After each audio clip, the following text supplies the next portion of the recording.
भ्रष्टाचार की भेंट चढ़ने से बचे हैं। जरा सी चूक हुई तो बिचौलियों की लूट फिर से शुरू हो जाएगी।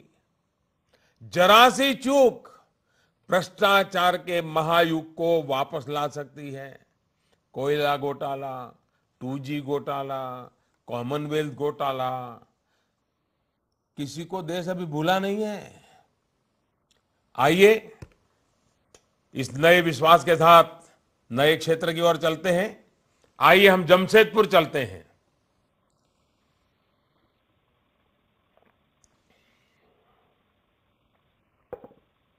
कौन बात करना चाहेगा?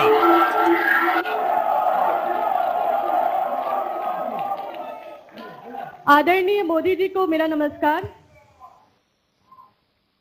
मैं विजय लक्ष्मी, झारखंड जमशेदपुर टेल्को महिला मोर्चा की महामंत्री हूं।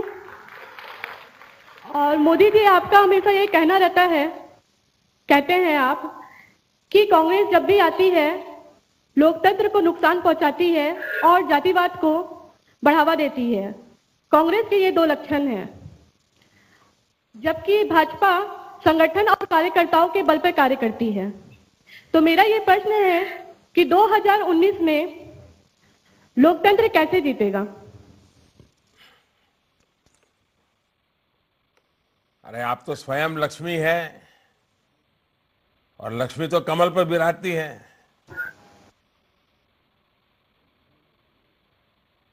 जय लक्ष्मी जी, बैठिए। देखिए, आपका ये सवाल 2019 के चुनाव का मूल मंत्र है। ये चुनाव दो राजनीतिक संस्कृतियों के बीच का है। एक संस्कृति भाजपा की है, जहां हर काम लोकतांत्रिक तरीके से होता है। दूसरी संस्कृति कांग्रेस समेत कई दलों की है, जहां हर काम वंशवाद के आधार पर तय होता है। भारतीय जनता पार्टी में कार्यकर्ताओं की भूमिका कितनी विशिष्ट है, इसका अनुभव आप जैसे सभी कार्यकर्ता लगातार करते आ रहे हैं। भाजपा कार्यकर्ता की संस्कृति एकदम अलग होती है। विनम्रता, सादगी, सरलता और सहजता, इसी ने हमको आज यहां तक पहुंचाया है। यहां किसी भी फैसले का आधार कार्यकर्ताओं का फीडबैक होता है, कार्यकर्ताओं की इच्छा होती है और लोकतांत्रिक तरीके से बात ऊपर आती है। भाजपा कार्यकर्ता जनता जनार्दन के दुख में, सुख में, हर स्थिति में सहभागी होता है। हमारी पार्टी को असली बल अपने कार्यकर्ताओं से मिलता है। यहां कार्यकर्ता ही सब कुछ तय करता है। इसलिए मेरा जैसा एक सामान्य कार्यकर्ता प्रधानमंत्री बनकर देश की सेवा करने का अवसर पा सकता है। हमारी पार्टी में कोई भी निर्णय इस बात से नहीं होता है कि एक व्यक्ति या एक परिवार क्या चाहता है, बल्कि हमारे यहां निर्णय इस बात से होते हैं कि कार्यकर्ता क्या चाहते हैं। लोकतंत्र हमारी पार्टी के डीएनए में है। यह एक कैडर बेस्ड पार्टी है। इसलिए पार्टी और सरकार दोनों के लिए कार्यकर्ताओं का फीडबैक बहुत महत्वपूर्ण होता है। इसके आधार पर सरकारी योजनाओं को जमीन पर साकार करना भी आसान होता है, जिससे मौजूदा कार्यकाल में हम लगातार देखते आए हैं। लोग भी यह जानते हैं कि बीजेपी कार्यकर्ताओं को वे जो प्रतिक्रिया देते हैं, उन्हें वे शीर्ष नेतृत्व तक ले जाकर उसका समाधान निकालने की कोशिश करते हैं।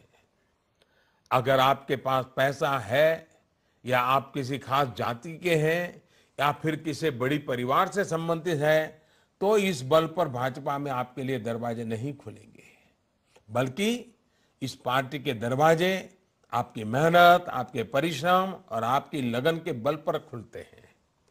भाजपा ने देश को 2 प्रधानमंत्री दिए हैं, जो किसी बड़े परिवार में पैदा नहीं हुए। उनके पास कोई बहुत ज्यादा संपत्ति नहीं थी, फिर भी उन्हें अपनी मेहनत, अपनी लगन के बल पर इतने बड़े पद पर पार्टी ने ही बिठाया, पार्टी ने सेवा करने का मौका दिया और पार्टी खड़ी रही तो जनता के आशीर्वाद भी मिल गए। आज अगर भाजपा दुनिया का सबसे बड़ा राजनीतिक संगठन बन सका है तो इसकी सबसे बड़ी वजह पार्टी के भीतर का लोकतंत्र है और अपने कार्यकर्ताओं के इसी सामर्थ्य पर ही 2019 के लोकतंत्र का महापर्व भी भारतीय जनता पार्टी के नाम होने वाला है।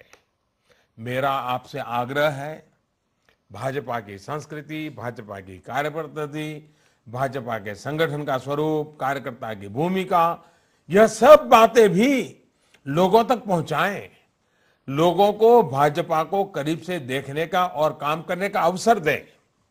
और जब जनता भाजपा और बाकी पार्टियों में अंतर समझेगी तो उनके लिए यह निर्णय आसान हो जाएगा कि देश की सेवा का दायित्व किसे दे। चलिए आइए अब जमशेदपुर से निकल करके हम साउथ की ओर चलते हैं, तमिलनाडु चलते हैं, कोयम्बटूर चलते हैं। आइए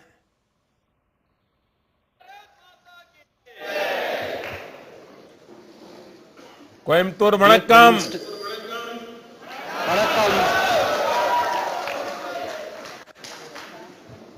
डियर प्राइम मिनिस्टर जी, वणक्कम। वणक्कम वणक्कम। हाँ Arun,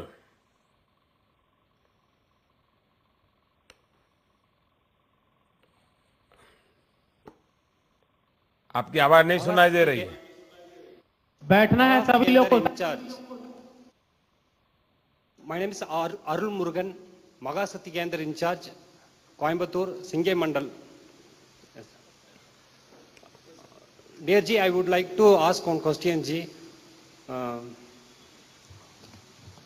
How much confident are you about performance in South India? As usual, media is underestimated.